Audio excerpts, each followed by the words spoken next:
IIT Kanpur में आयोजित समन्वय के आज के इस कार्यक्रम में उत्तर प्रदेश सरकार में मंत्रिमंडल के मेरे सहयोगी, प्रदेश के MSME minister Shri Rakesh Sachan ji, director IIT Kanpur professor Manindra Agrawal जी,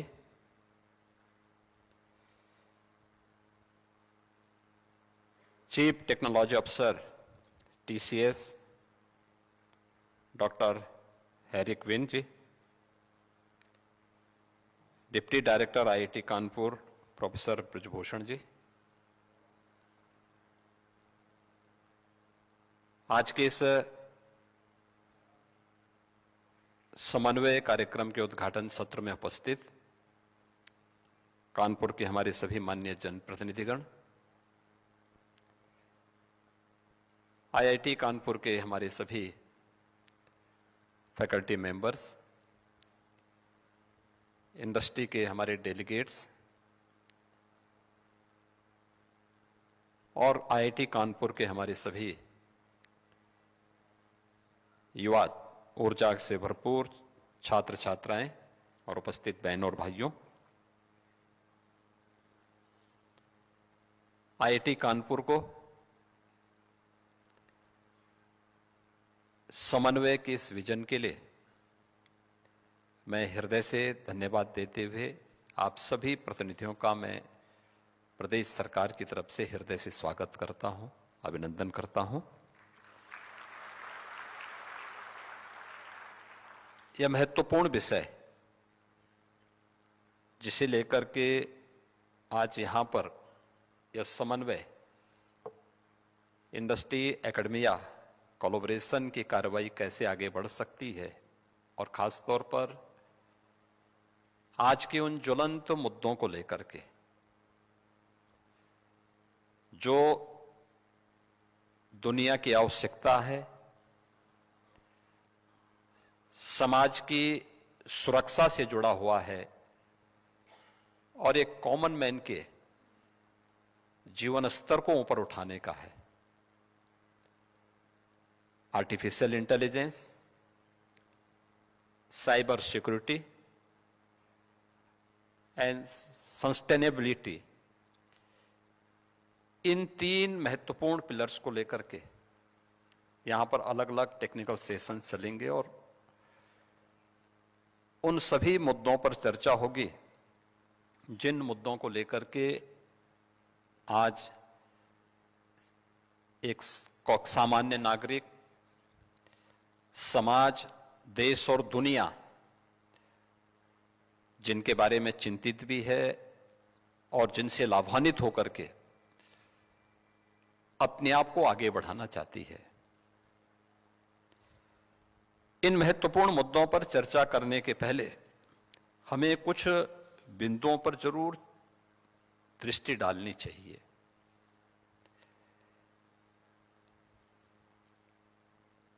हम लोग जब भारत की बात करते हैं, कुछ लोगों को लगता है कि क्या भारत ये कर सकता है। मुझे लगता है कि यहां पे जितने भी हमारे फैकल्टी मेंबर्स हैं यहां पर, वे सब इस बात को देखते होंगे, जानते होंगे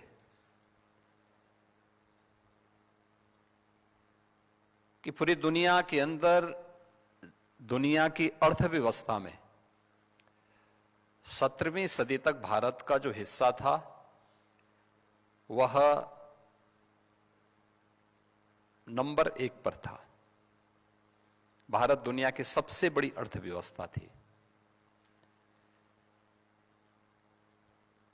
आज से 300 वर्ष पहले भारत दुनिया की नंबर 1 की अर्थव्यवस्था थी। ग्लोबल जीडीपी में भारत का जो कंट्रीब्यूशन था वह 25% था।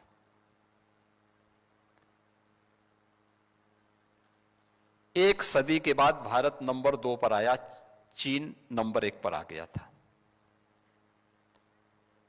लेकिन पिछले 150-200 वर्षों के अंदर ऐसा क्या कुछ हुआ कि भारत लगातार नीचे आया। 1947 आते आते भारत का जो कंट्रीब्यूशन था ग्लोबल जीडीपी में वह मात्र 2% तक रह गया था।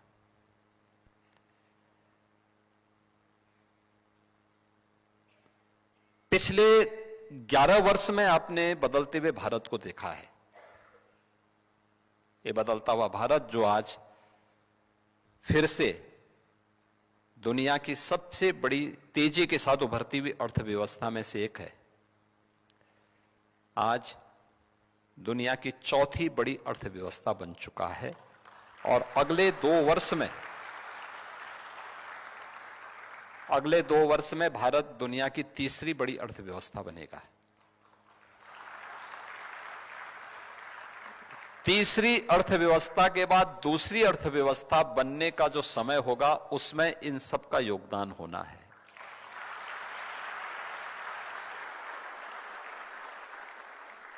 और वह समय हमारे लिए होगा विकसित भारत का।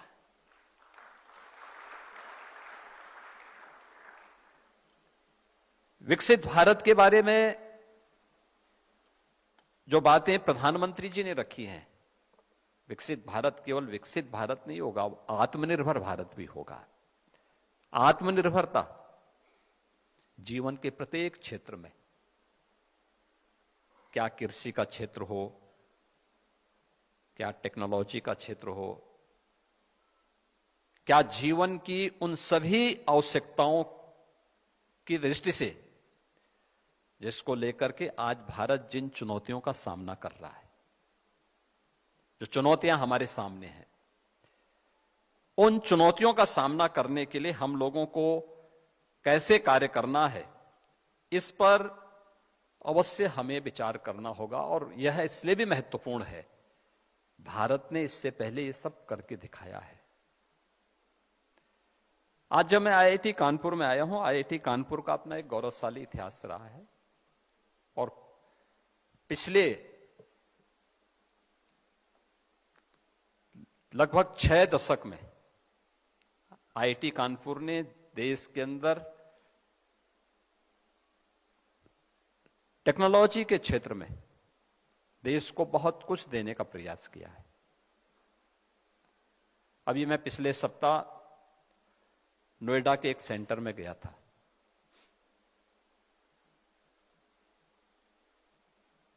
ड्रोन टेक्नोलॉजी का एक बेहतरीन केंद्र बना है और मुझे वहां पर आईआईटी कानपुर की भी कुछ फैकल्टी मिली थी। मैंने देखा वहां पर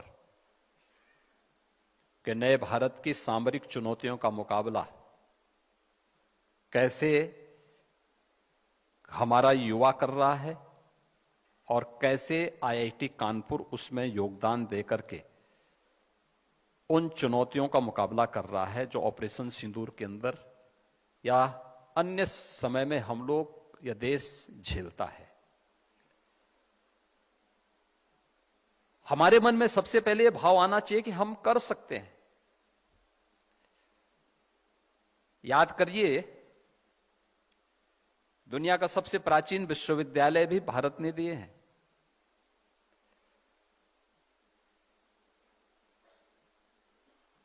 अभी मैं यहां पर आने के पहले मैंने एक एरियल सर्वे किया। यहां के सेंटर ऑफ एक्सीलेंस मिडटेक का जो एक सेंटर बन रहा है,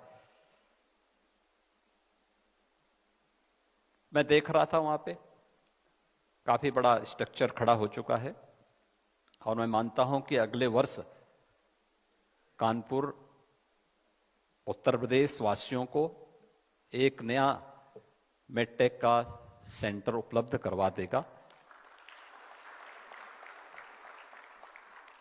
मैं इस बात को उस समय भी इस बात को अनुभव कर रहा था कि ये चीजें बहुत पहले होनी चाहिए थी। याद रखना, आज का समय प्रतिस्पर्धा का है। हम अगर पीछे छूट गए तो पीछे वाले की गिनती बहुत कम हो पाती है। जो पहले नंबर पर है उसके बारे में लोग मानते हैं, उसी को लोग सोचते हैं। दुनिया के प्राचीनतम विश्वविद्यालय तक्षशिला का एक उदाहरण आपके सामने में रखना चाहूंगा। तक्षशिला प्रभु श्री राम के अनुज भरत के पुत्र के नाम पर, तक्ष के नाम पर उस सिटी का नाम बना और उस विश्वविद्यालय की स्थापना होती है वहां। तक्षशिला विश्वविद्यालय जिसने भारत को सुश्रुत और चरक जैसे आयुर्विज्ञान से जुड़े हुए, आयुर्वेद से जुड़े हुए विद्वान दिए थे। वहां पर अपना अध्ययन करने के लिए जीवक नाम का एक वैद्य भी गया था। वो वैदिकी की शिक्षा लेने के लिए वहां गए थे। काफी दिनों तक वहां रहे। अध्ययन पूरा करने के बाद वह अपने आचार्य के पास जाते हैं, कहते हैं कि मैं बहुत दिन यहां रह चुका हूं, अब मैं वापस जाना चाहता हूं। क्या मैं अपने क्षेत्र में वापस जाकर के, अपने देश में वापस जाकर के इस क्षेत्र में अपने ज्ञान से लोगों को लाभान्वित कर सकता हूं? तो आचार्य ने उन्हें कहा कि भाई मैं परमिशन एक शर्त के साथ दूंगा कि जाइए, ये सामने वन है, इस वन में उस वनस्पति को ढूंढ के लाओ जिसमें औषधीय गुण न हो। तो निकलते हैं, जीवक निकलते हैं और निकल करके वो 15 दिनों तक उन्होंने पूरे वन की खाक छानी, एक एक जगह देखते गए और उन्होंने अंत में आकर के अपने आचार्य से कहा कि नहीं, कोई ऐसी वनस्पति नहीं जिसमें औषधीय गुण न हो, और इस वन में कोई भी ऐसी वनस्पति मुझे नहीं मिली। आचार्य ने उन्हें कहा कि आप पारंगत हैं और जाइए, आगे का मार्ग आपका प्रशस्त हो। यह महत्वपूर्ण है इसलिए क्योंकि भारतीय मनीषा ने इस बात को कहा है कि अमंत्रम अक्षरम नास्ति, नास्ति मूलो अनौषधय, अयोग्यो पुरुषो नास्ति, योजकः तत्र दुर्लभ। यानी कोई ऐसा अक्षर नहीं जिसमें मंत्र बनने की क्षमता न हो। आखिर कोई मंत्र बना होगा तो अक्षरों के संयोजन से ही बना होगा ना। और कोई वनस्पति ऐसी नहीं जिसमें औषधि बनने की सामर्थ्य न हो, और मनुष्य कोई ऐसा नहीं जिसमें योग्यता न हो। अगर मनुष्य अयोग्य है, अगर वनस्पति औषधि के योग्य नहीं है, अगर अक्षर मंत्र बनने के योग्य नहीं है, तो ये मान करके चलिए कि कोई योजक नहीं है, जोड़ने वाला नहीं है। और मुझे लगता है कि आईआईटी जैसे संस्थानों के पीछे की मंशा यही है कि वह उस योजक के रूप में काम कर रहे हैं, और ये समन्वय का कार्यक्रम उस योजक के रूप में एक नई कड़ी की, एक नई भूमिका का निर्वहन करने के लिए आज यहां पर आयोजित है। अक्सर हम देखते हैं, अक्सर हम इस बात को देखते हैं, अनुभव करते हैं कि हमारी अकादमिक संस्थाएं अपने आप में एक टापू बन गई।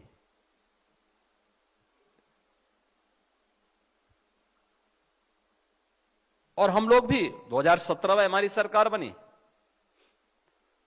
पहले 3 वर्ष तक हम लोग भी बहुत ज्यादा संस्थाओं से हम लोगों का कनेक्शन नहीं था। लेकिन जब 2020 में कोविड ने अपनी दस्तक दी, तब हम लोगों की भी आंखें खुली कि भाई हमें कुछ इसमें देखना चाहिए, और तब आईआईटी कानपुर के साथ हमारे फिर बेहतरीन संबंध बने। क्योंकि लोग बोलते होंगे कि कोविड का आईआईटी कानपुर से क्या संबंध है, तो प्रोफेसर मनिंदर अग्रवाल जी के द्वारा जब अपने मैथमेटिकल डायग्राम उनके द्वारा कोविड के दिए जाते थे, हम लोग इन सभी डायग्राम को स्वाभाविक रूप से हमारे कार्यक्रम का हिस्सा बनता था, और हम लोग उन सबको जगह जगह भेजते थे। पीएमओ में भी जाता था, अन्य जगह जाता था। तो पीएम साहब ने पूछा मुझसे, प्रोफेसर मनिंदर अग्रवाल? मैंने कहा हाँ, आईआईटी कानपुर से। अन्य चीजों के बारे में भी चर्चा होने लग गई। हमें लगा कि आईआईटी कानपुर जो आकलन कर रहा है, परिणाम उसके नजदीक हैं या उसी के अनुरूप हैं, और कोविड को नियंत्रित करने के लिए हमारी जो टीम काम कर रही थी उसको बड़ी मदद मिलती थी उससे। फिर हमने इस कोलैबोरेशन को आगे बढ़ाया, और आज खैर यद्यपि हमें यहां पर डिफेंस मैन्युफैक्चरिंग कॉरिडोर में भी आईआईटी कानपुर सपोर्ट कर रहा है, सहयोग कर रहा है, और मेट्रिक का जो सेंटर ऑफ एक्सीलेंस आपका बन रहा है उसमें भी हम लोग इसीलिए स्टेट गवर्नमेंट को जोड़े हैं कि राज्य सरकार भी उसमें सहयोग कर सकें, क्योंकि उत्तर प्रदेश इस दिशा में बहुत कुछ योगदान दे सकता है। देश की आबादी का 17 से 18% आबादी जिस राज्य में निवास कर रही हो, और राज्य हाथ पे हाथ धरे हुए नहीं बैठ सकता, उसे इस दिशा में प्रयास करना ही होगा। और फिर हम लोगों ने जब इस क्षमता को देखा है, आज मुझे अच्छा लगा कि समन्वय का एक कार्यक्रम आईआईटी कानपुर और इंडस्ट्री लीडर्स के बीच में या उनके प्रतिनिधियों के बीच में आज यहां पर आयोजित हो रहा है। मेरा यह मानना है कि हर व्यक्ति में कोई ना कोई विजन जरूर होगा, वो कुछ तो सोचता होगा। कुछ लोग सोचेंगे, कुछ लोग उसमें कुछ कदम आगे बढ़ेंगे, और कुछ लोग उसको पूरी तरह लागू करने के लिए अपने आप को तैयार कर पाएंगे। याद रखना, मन के भी जो चेतना है हमारी, उसकी भी 3 गति होती है। एक है जो केवल चेतन अवस्था में रहता है, हम चेतन स्थिति में हैं, हमने सोचा। हर व्यक्ति सोचता है, कभी कुछ सोचता है, कभी कुछ सोचता है।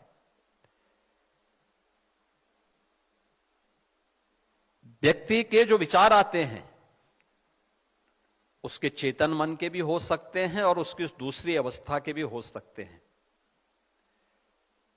जिसे आप अवचेतन मन कह सकते हैं। लेकिन एक मन वह भी है जिसका उपयोग मनुष्य नहीं कर पाता है, बहुत बिरला ही उसका उपयोग कर पाता है, और वह है अचेतन मन।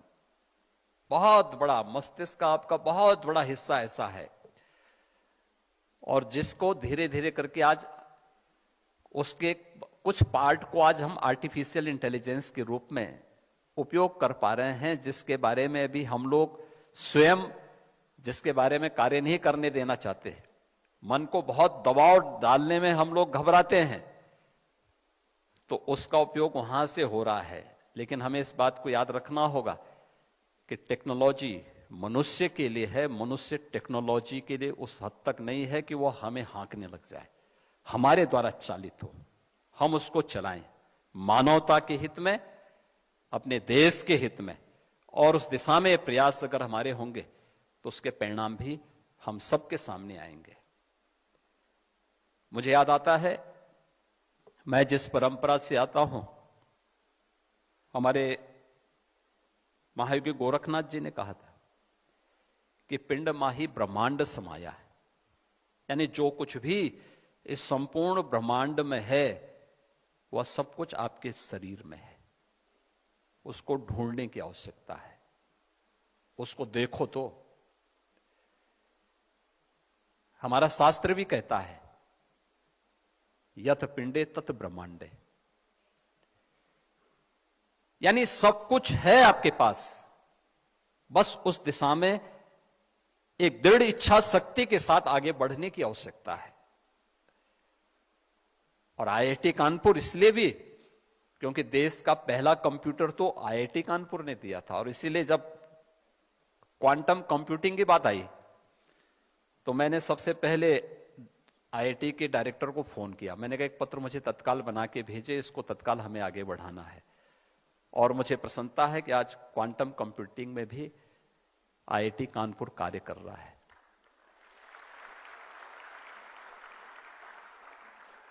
याद रखना, क्वांटम कंप्यूटिंग के लिए यह आईआईटी है। आप लोग यहां पर साइंस में भी काम कर रहे हैं, टेक्नोलॉजी में काम कर रहे हैं, इंजीनियरिंग में, मैथमेटिक्स में, सब में काम कर रहे हैं। मैथमेटिक्स का कर्माकर थ्योरी भारत की ही एक गणितज्ञ ने दी है, और मुझे लगता है कि कर्माकर इस समय काफी बड़ी उम्र के हो चुके हैं, और मेरा प्रयास होगा कि मैं उनको आईआईटी कानपुर के साथ जोड़ूं। आप देखना, क्वांटम कंप्यूटर से भी बेहतर कंप्यूटर वो देने की सामर्थ्य रखते हैं। उनकी थ्योरी को थोड़ा आप देखिए कभी, उसकी स्पीड, अगर आप कभी उसके बारे में जानेंगे आप उसको आगे बढ़ा सकते हैं। वे इस दिशा में बहुत बड़ा योगदान आपका कर सकते हैं, और दुनिया को एक नया अनुभव आप करा सकते हैं। कर्माकर थ्योरी इसमें बहुत बड़ी भूमिका का निर्वहन कर सकता है। अब थोड़ा सा उस दिशा में आगे बढ़ने की आवश्यकता है। लेकिन आज इंडस्ट्री की जो आवश्यकता है, इन तीन महत्वपूर्ण विषयों को लेकर के हमने पिछले 8-8.5 वर्ष के अंदर प्रधानमंत्री मोदी जी के नेतृत्व में उत्तर प्रदेश के अंदर, आप में से ज्यादातर लोगों ने उत्तर प्रदेश को बदलते हुए देखा होगा, और उत्तर प्रदेश के अंदर पिछले 8-8.5 वर्ष के अंदर जो कुछ भी हम परिवर्तन करने में सफल हुए हैं, आदरणीय प्रधानमंत्री जी के मार्गदर्शन में, उनके विजनरी लीडरशिप में हम लोगों ने उस दिशा में जो कार्य बढ़ाए हैं, उसके बेहतरीन परिणाम भी हम सबके सामने आए हैं। हम मानते थे 2017 के पहले एक निराशाजनक वातावरण था। लोगों के मन में लगता था कि ये सब नहीं हो सकता है। देश के अंदर भी धारणा बन चुकी थी कि उत्तर प्रदेश सुधरने वाला नहीं है। उत्तर प्रदेश की जो चुनौतियां थी वे सबके सामने थी। याद करिए, उत्तर प्रदेश, मैंने आपको बताया ना, भारत तो 1947 में आते आते उसका वैश्विक अर्थव्यवस्था में केवल 2% योगदान रह गया था। लेकिन भारत की अर्थव्यवस्था में उत्तर प्रदेश 1947 में भी और 1960 के दशक में 14% योगदान अकेले उत्तर प्रदेश करता था। लेकिन 1960 के बाद लगातार डाउनफॉल पे गया, लगातार गया। 2017 तक आते आते इसका जो कंट्रीब्यूशन था वो 7 से 8% के आसपास रह गया था। और 7 से 8% के बीच में जो इसका योगदान रह गया था, उसमें भी निराशा थी, हताशा थी। कोई इंडस्ट्री आना नहीं चाहती थी। जो थी भी वह इस बात को लेकर के चिंतित रहती थी कि कैसे उन्होंने जो पूंजी यहां लगाया है, ये पूंजी सुरक्षित रहेगी कैसे, और उसको लेकर के कैसे वे यहां से अपना समेट करके भागे। युवाओं में निराशा थी। प्लान हो रहा था, पहचान का संकट था, और आजादी के समय जो प्रदेश देश का सबसे समृद्ध प्रदेश था। यानी 1947 और 1960 तक उत्तर प्रदेश देश का भारत की जो कुल अर्थव्यवस्था थी उसमें नंबर 1 पर उत्तर प्रदेश आता था। हम 16-17 तक पहुंचते पहुंचते उत्तर प्रदेश 8वीं अर्थव्यवस्था रह गया, बीमारू राज्य हो गया। लोगों ने हमारे राज्य को ही बीमारू कर दिया। और मुझे प्रसन्नता है ये वो बताते हुए कि हमने पिछले 8 वर्ष में उत्तर प्रदेश की टीम ने उत्तर प्रदेश वासियों के साथ मिलकर के जो प्रयास प्रारंभ किया है, आज उत्तर प्रदेश देश की फिर से नंबर 2 की अर्थव्यवस्था बन चुका है। बेहतरीन इंफ्रास्ट्रक्चर के साथ हम उभर रहे हैं।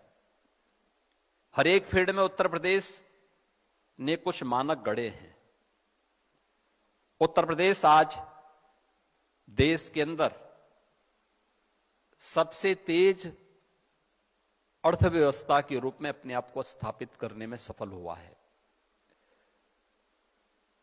क्या सुरक्षा का हो, क्या अर्थव्यवस्था का हो, चाहे इन्वेस्टमेंट का हो, हर एक क्षेत्र में उत्तर प्रदेश ने कुछ नए मानक गढ़ने के प्रयास किए हैं। और उन स्थितियों में हमारे लिए महत्वपूर्ण हो जाता है कि हम लोग अगर जीवन के समग्र विकास की दिशा में आगे बढ़ रहे हैं तो उसके परिणाम का भी इंतजार करते हैं। सस्टेबिलिटी की जब बात आती है, उत्तर प्रदेश की विधानसभा पहली विधानसभा है जिसने सस्टेनेबल डेवलपमेंट गोल्स को लेकर के लगातार 36 घंटे तक अपने विधायिका का संचालन किया था। और उत्तर प्रदेश विधानसभा में 36 घंटे तक लगातार चर्चा हुई थी कि कैसे हम सस्टेनेबल डेवलपमेंट के गोल को अचीव करने की दिशा में कार्य कर सकते हैं। और लगातार हमारी टीमें उसमें काम कर रही हैं, लगातार उस पर कार्य हो रहा है। एजुकेशन, क्वालिटी ऑफ एजुकेशन की दिशा में क्या प्रयास होने चाहिए, हेल्थ सेक्टर में क्या कुछ होना चाहिए, एग्रीकल्चर ग्रोथ को कैसे हम बढ़ा सकते हैं, लागत कम किया जा सके और उत्पादन बढ़ाया जा सके, जल संसाधन का बेहतरीन उपयोग कैसे हो सकता है। आपसे छुपा हुआ क्षेत्र नहीं, कानपुर के बाद आप जब जाएंगे तो यमुना नदी के उस पार आपको जो क्षेत्र देखने को मिलता है वह बुंदेलखंड का क्षेत्र है।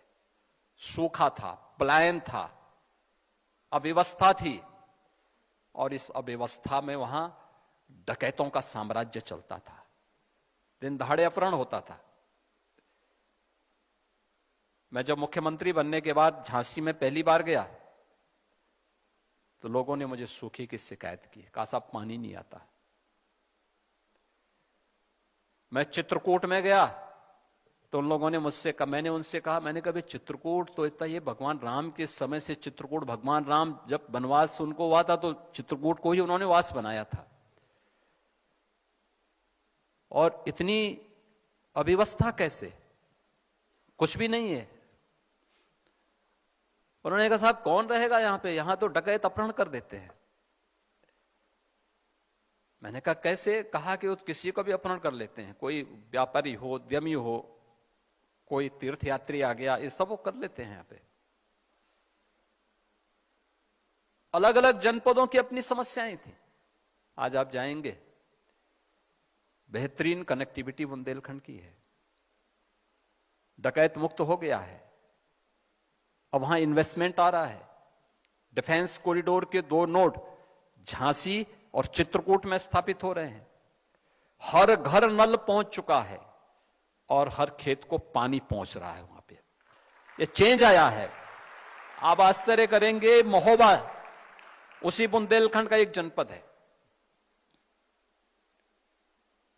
एक पेयजल की, एक सिंचाई की स्कीम थी, 30 सालों से लंबित थी। हम लोगों ने एक समय सीमा में उसको पूरा किया। पूरा करने के बाद हमने एक टीम को लगाया। हमने कहा भी देखो इस स्कीम के आने के पहले, स्कीम के आने के बाद क्या परिवर्तन हुआ है वहां के किसानों के जीवन में, आम नागरिक के जीवन में। और जब परिणाम मेरे सामने आए, आप आश्चर्य करेंगे कि एक किसान जो वहां पर अपना 1 बीघा लैंड 5,000 रुपए कमाता था साल में, आज वही किसान 50,000 रुपए साल में कमा रहा है। ये 10 गुने की जो वृद्धि हुई है, ये केवल एक किसान की आमदनी में नहीं हुई है, उत्तर प्रदेश की आमदनी में हुई है, राज्य की आमदनी में हुई है, नेशनल जीडीपी में उसने योगदान दिया है। ये विकसित भारत के लिए हर एक सेक्टर को हमें चिन्हित करना पड़ेगा। पर्यावरण के लिए क्या कुछ हम करना चाहते हैं,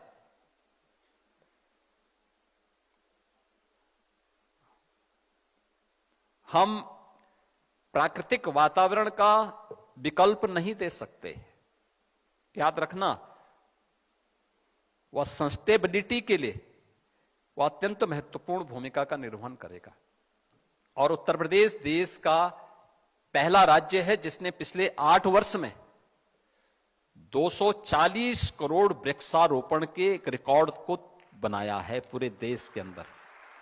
हर वर्ष बरसात का समय आता है और हर एक जगह हलचल शुरू होती है।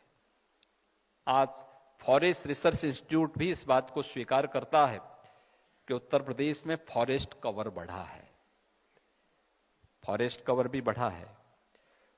यानी सस्टेनेबल डेवलपमेंट के वे सभी 16 गोल्स को अचीव करने की दिशा में जो प्रयास प्रारंभ हुए हैं, आज उसका परिणाम है कि 6 करोड़ लोग उत्तर प्रदेश के अंदर गरीबी रेखा से उभर करके आज एक सामान्य नागरिक के रूप में जीवन यापन कर रहे हैं। उन्हें भी अच्छा जीवन, क्वालिटी ऑफ लाइफ के बारे में वे भी सोच सकते हैं, खुशहाल जीवन के बारे में वे भी सोच सकते हैं। यह परिवर्तन लाया जा सकता है। साइबर सिक्योरिटी के बारे में हम बेहतरीन रिजल्ट दे सकते हैं। आज सबसे ज्यादा हमारे सामने चुनौती है साइबर सिक्योरिटी के क्षेत्र की, सबसे ज्यादा मामले आ रहे हैं और राज्य सरकार ने भी उस दिशा में कुछ कदम बढ़ाए। पिछले 8 वर्ष के दौरान हम लोगों ने, जब हम लोग आए थे, केवल हमारे पास 2 थाने थे। एक थाना था गौतम बुद्ध नगर में, एक लखनऊ में, और दोनों भी क्रियाशील नहीं थे। हम लोगों ने आने के बाद सबसे पहले 75 के 75 जनपदों में एक साइबर सिक्योरिटी से जुड़ा हुआ साइबर थाना की स्थापना की। फिर हमारे जो 1583 थाने थे राज्य भर के, इन सभी में साइबर हेल्प डेस्क भी दिया। और उत्तर प्रदेश के अंदर कानून के राज की स्थापना की दिशा से अपनी state forensic and cyber security का इंस्टीट्यूट की भी स्थापना राज्य के अंदर करते हुए आज वहां पर बेहतरीन इकोसिस्टम को डेवलप किया है। लेकिन अभी इसमें बहुत कुछ किए जाने की आवश्यकता है। अभी इस दिशा में बहुत कुछ करने की गुंजाइश है और उस दिशा में हम लोग आईआईटी कानपुर के भी संपर्क में हैं और आईआईटी कानपुर से भी सहयोग की अपेक्षा रखते हैं। हर एक क्षेत्र में बहुत कुछ करने की गुंजाइश है और मेरा मानना है कि यह एक नया फील्ड होगा जिसमें हमें कार्य करने की आवश्यकता है। उसमें खासतौर पर मैं इस बारे में आज कहूंगा कि आईआईटी कानपुर इस दिशा में प्रयास करे कि हम लोग भारत का पहला डीप टेक भारत 2025 की दिशा में आगे बढ़े। एक अच्छा हमारा समिट हो यहां पर जो डीप टेक भारत को लेकर के कार्य कर सके और आईआईटी कानपुर को इसका सेंटर बनाया जाना चाहिए। हम लोगों ने इस दिशा में गौतम बुद्ध नगर जनपद में कुछ लैंड भी अलॉट की है और मैं चाहूंगा कि आईआईटी कानपुर अगर उसको लीड करे तो वह ओवरऑल पूरे देश के अंदर एक नई उन जो हमारी आज की जो चुनौतियां हैं, उन चुनौतियों की दिशा में हम सबको एक नया एक लीडरशिप देने की सामर्थ्य आईआईटी कानपुर में है। उस जो युवाओं के मन में एक आशंका है, उस आशंका को हम दूर कर सकते हैं, जिसमें हम लोग काफी इसमें कार्य कर सकते हैं। इसके लिए आपके लिए डीआरडीओ, इसरो और भी अन्य संस्थाएं बेहतर सहयोग करने के लिए आगे आ सकती हैं। मैं साथ ही यहां पर जो हमारे इंडस्ट्री से जुड़े हुए डेलीगेट्स हैं, उनके लीडर्स हैं, उनसे भी मैं आग्रह करूंगा, याद रखना कि हमें तात्कालिक रूप से भले ही ये लगता हो कि हमारा मुनाफा हमें आगे बढ़ा देगा, हमारा प्रयास होना चाहिए कि मुनाफे का भी हमें एक बड़े पार्ट का उपयोग इनोवेशन के लिए एंड रिसर्च एंड डेवलपमेंट के लिए आगे बढ़ाना चाहिए, देना चाहिए। उसमें कंट्रीब्यूशन अपने स्वयं के उस फील्ड में आगे बढ़ने के लिए तैयार होना पड़ेगा। मैं आईआईटी कानपुर से इस बारे में कहूंगा कि इनको एक बड़े सेंटर के रूप में अपने आप को स्थापित करना चाहिए, जो खास तौर पर मॉडल स्टडी के बारे में इंस्टीट्यूशन को बता सके। जो मैंने पहले भी कहा कि हमारी संस्थाएं ज्यादातर माहौल न होने के नाते उस बीमारी से ग्रसित हो गई थी जो उत्तर प्रदेश के अंदर एक ठप्पा लग गया था बीमारू राज्य का। वे टापू बन गई अपने आप में, उनका किसी से कोई संबंध नहीं, कोई संवाद नहीं। जो सेल्फ फाइनेंस थी तो वे सरकार से केवल मान्यता लेती थी, एफिलिएशन की कार्रवाई करते थे, अपने परंपरागत जो पाठ्यक्रम था उस पाठ्यक्रम के साथ ही झूलते रहते थे, पेंडुलम बनकर के झूलते रहते थे। उन्हें अन्य चीजों से बहुत कुछ, उनका बहुत दूर दूर तक संबंध नहीं रह गया था। और जो गवर्नमेंट से ग्रांट पाते थे या गवर्नमेंट के थे, उनकी इतनी फुर्सत नहीं थी उनके पास, क्योंकि ज्यादातर के अपने अपने दूसरे कार्यों में व्यस्तता हो रहती थी।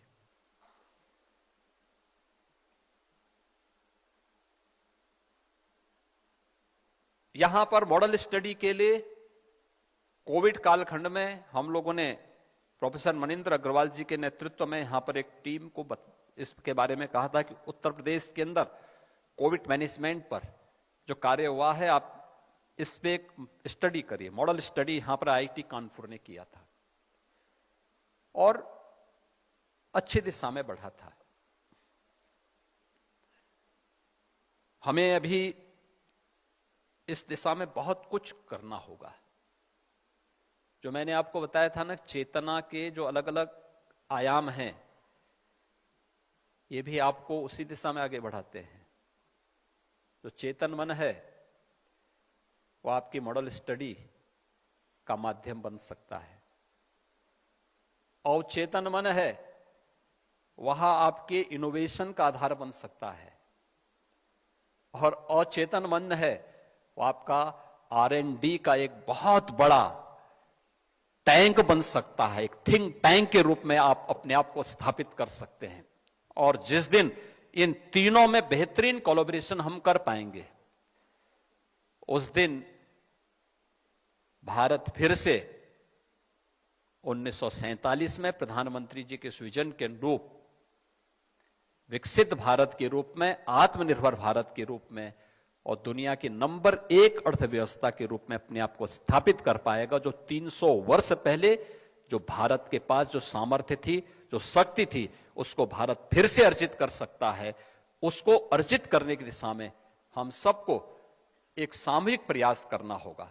और यह समन्वय का कार्यक्रम, जिसमें एकेडमिया, इंडस्ट्री एक मंच पर आकर के इन मुद्दों पर, खासतौर पर artificial intelligence, cyber security and sustainability के क्षेत्र में हम लोगों को क्या कुछ करना है, तीनों मिलकर के जिस अभियान को आगे बढ़ाना चाहते हैं, ये चीजें और बेहतर तरीके से आगे बढ़ पाएंगे। मैं आज के इस अवसर पर समन्वय के इस कार्यक्रम के लिए IIT कानपुर को हृदय से धन्यवाद देता हूं और मुझे विश्वास है कि यहां से जो मंथन होगा उस मंथन को किसी एक निष्कर्ष पर आप सब पहुंचाने में सफल होंगे। आप सबके प्रति मेरी शुभकामनाएं हैं। धन्यवाद। जय हिंद।